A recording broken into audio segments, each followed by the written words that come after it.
Margaret Wilson woke up every morning before sunrise. She lived in a small brick house on the south side of Chicago, a place she had finally paid off after years of steady, exhausting work. At 60 years old, with silver streaks in her hair and a calm, serious expression, she followed the same ritual every day. Coffee in a chipped mug, eyes fixed on the kitchen clock. Time had ruled her life for decades. For 14 years, Margaret worked in the finance department of a regional manufacturing company based near the city's industrial district. She was never an executive, never featured in company newsletters or award photos, but she was the one who knew how everything truly worked. Margaret joined the company when it was still unstable and growing.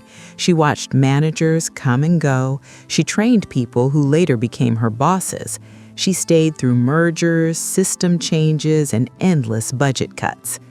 Her value did not come from fancy language or trendy ideas. It came from experience, from staying late to fix problems no one else understood, from quietly correcting mistakes before they turned into disasters. The company's financial system was old, patched together over many years, processes layered on top of outdated structures. Only Margaret fully understood how it all connected. If one small thing failed, the whole system could collapse. On a Friday afternoon, just before the workday ended, a meeting invite appeared on her screen. Strategic Alignment Review, 4:45 in the afternoon. Margaret felt a familiar tightening in her chest. She had learned that meetings at that hour rarely brought good news. Still, she closed her files, straightened her jacket, and walked down the hall to the glass conference room. Waiting for her was Daniel Crawford, the new chief financial officer. He was younger, confident, and recently hired from outside the company. He spoke often about automation, efficiency, and cutting costs. He rarely asked how things actually worked. Daniel did not waste time with small talk. He said the company was modernizing, that new software solutions were being implemented, that some roles were no longer necessary. Then he slid a document across the table. It was her termination notice. She read it slowly. 14 years reduced to a single page, a short severance package, no acknowledgement, no thanks. She looked up and asked one simple question. Was he sure about this decision, especially with a federal audit scheduled for the following week? Daniel smiled, calm and certain. He said everything was under control, that technology could now do the work more efficiently, that people like her belonged to an earlier time. Margaret nodded. She did not argue. She handed over her badge, shut down her computer, and walked out. As she stepped onto the busy Chicago sidewalk, surrounded by traffic and noise, she felt something unexpected. Not anger, not sadness, silence. And deep down, she sensed that something far bigger than her job had just been set in motion. The weekend felt unusually long for Margaret Wilson. On Saturday morning, she woke at the same hour she always had, even though there was nowhere she needed to be. She brewed coffee, sat at the kitchen table, and stared at the clock, letting the quiet settle around her. Although she was no longer employed, her mind remained tangled in the systems she had built and protected for years. She knew where the numbers bent. She knew which reports only made sense because someone checked them manually. She knew which mistakes never reached the surface because she corrected them before anyone noticed. Late Sunday evening, her phone buzzed. It was a message from Karen, a longtime colleague from Accounts Payable. They had worked side by side for more than a decade. "Things are already going wrong," the message read. "No one can access the older records." Margaret read it once, then placed the phone face down on the table. She did not reply. Monday morning arrived quietly for Margaret. She drank her coffee slowly, listening to the distant sound of traffic. Across town, federal auditors walked into the company's headquarters right on schedule. Daniel greeted them with confident smiles and polished phrases. He spoke about innovation and efficiency, but when the auditors requested immediate access to financial records from previous years, the confidence drained from his face. The system did not respond as expected. Reports contradicted each other. Numbers failed to match. Employees exchanged nervous glances. Karen tried to help, but the processes she depended on were the ones Margaret had managed alone. The technology team rebooted servers and reset passwords. Nothing fixed the problem. Margaret's phone buzzed again. "They're asking for you," Karen wrote. "They say you were the only one who understood this." Margaret closed her eyes for a moment. She felt no satisfaction, only relief. Inside the office, tension thickened the air. The auditors sat in silence, writing notes. Every passing minute without answers increased the pressure. By early afternoon, Daniel had lost his composure. He called former employees, he hired outside consultants, he promised solutions that never materialized. Finally, he called Margaret. The phone rang and rang. Margaret watched the screen light up, then fade. She let the call go unanswered. A few minutes later, an email arrived. The tone was different now. No arrogance, no buzzwords. It asked for help. It admitted the situation was serious. Margaret deleted the message. She stepped onto her back porch and looked out over the quiet street. For years, she had carried that company without recognition.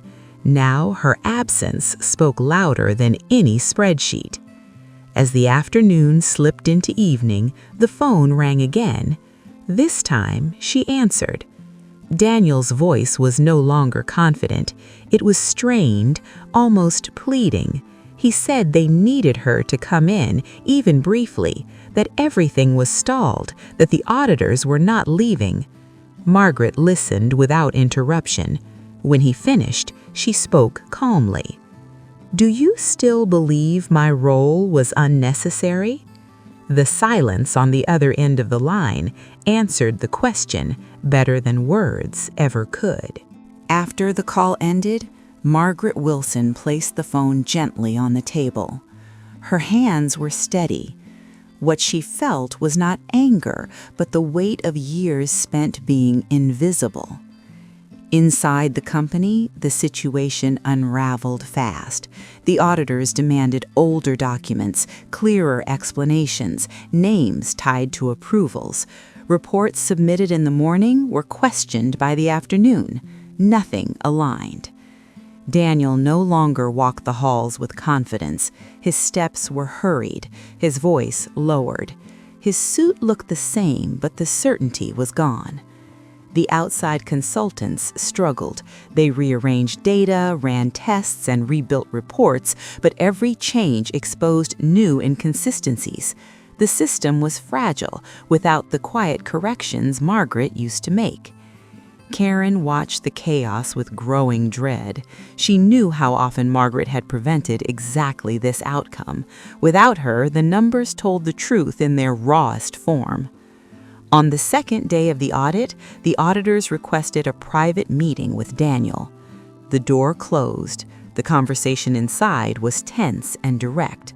They spoke of serious discrepancies, of potential penalties, of expanded investigation. When Daniel emerged, his face was pale. He immediately tried calling Margaret again, then again. He sent messages apologizing, promising compensation, offering respect that had never existed before. Margaret read each message slowly.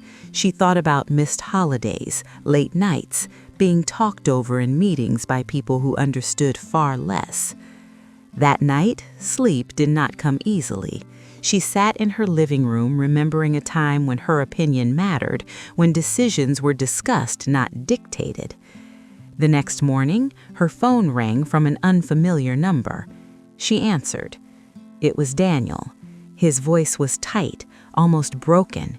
He said the board was panicking, that the auditors were discussing serious consequences, that only she could explain how the system truly worked. Margaret listened until he finished. Then she spoke, steady and clear. She said she was no longer an employee, that she had no authorization to access company systems, that any attempt could put her at legal risk. Daniel tried to interrupt. She continued. She reminded him that she had warned about these vulnerabilities, that she had asked for careful transitions, that she had been ignored. The call ended in silence. Back at the office, fear spread quickly. Employees whispered in corners. Margaret's name was spoken softly, like a regret. By the end of the day, the auditors announced they would extend the audit. They wanted to identify who approved certain expenses, who signed off on questionable entries. That was the moment Daniel understood the full cost of his decision. By firing Margaret, he had removed the one person holding everything together. Meanwhile, Margaret walked through her neighborhood as the sun set. She felt uncertainty about the future, but beneath it, something unfamiliar. Freedom. She did not know how the story would end, but she knew the company's fall had only just begun.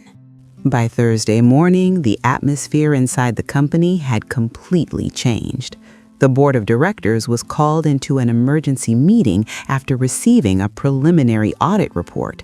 The findings were serious. Years of accounting errors had surfaced, expenses without proper justification, approvals that lacked documentation, problems that had stayed hidden only because Margaret had quietly corrected them. Daniel was summoned to a closed session with the board. He entered alone. When he came out, his face told the story. That afternoon, his name disappeared from internal emails. The next day, his office was empty. The company announced that the chief financial officer had resigned for personal reasons. Few believed it. Inside the building, the truth was understood. A decision made to save money had exposed everything. Without Margaret, the numbers could no longer be shaped or softened. There were no silent fixes, no late-night adjustments. The data spoke plainly. Financial penalties followed. Reputational damage spread. Key clients asked questions. Several contracts were paused. Karen resigned months later. She said she could not stay in a place that treated experience as a burden. Others quietly followed. Margaret learned about the fallout through news articles and occasional messages from former coworkers. She read them at her kitchen table, coffee cooling beside her, the same clock ticking softly on the wall. She did not feel joy. She did not feel bitterness. She felt balance. Weeks later, an unexpected call came from a smaller firm outside the city. They were looking for someone who understood systems from the inside, not just in theory.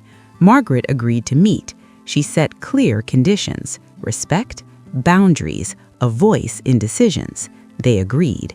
Margaret did not become wealthy or well-known. Her life did not transform overnight, but she slept better than she had in years. Looking back, she says the greatest lesson was not the fall of a powerful executive. It was realizing her worth had never depended on a title or a contract. For years, she believed she had to prove her value every day. In the end, her absence said everything.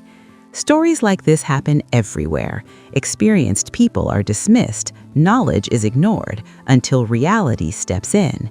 If this story reminded you of something you lived or witnessed, share it in the comments. Your story matters. And if you want to hear more real human stories like this one, follow the channel.